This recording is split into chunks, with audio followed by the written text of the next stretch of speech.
Hello, আসসালামু আলাইকুম guys. আমাদের সার্ভিস সেন্টারে আজকে একটা ব্লেন্ডার মেশিন আসছে। এটা হচ্ছে ইন্ডিয়ান ব্লেন্ডার।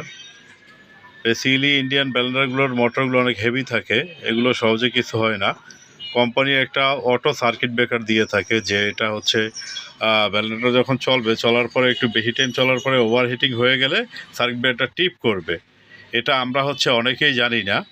এটা হচ্ছে ব্লেন্ডারের ঠিক নিচে একটা লাল কালারের অথবা সাদা কালারের থাকতে পারে, একটা পুশ থাকবে, এটা আবার পুশ করলেই হয়ে যাবে।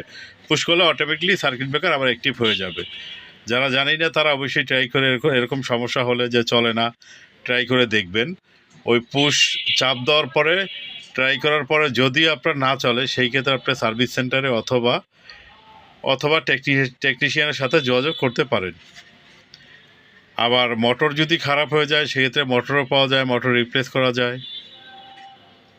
আমাদের সার্ভিস সেন্টারেও করাতে পারেন। আমাদের সার্ভিস সেন্টার হচ্ছে ঢাকা আদাবর মোহাম্মদ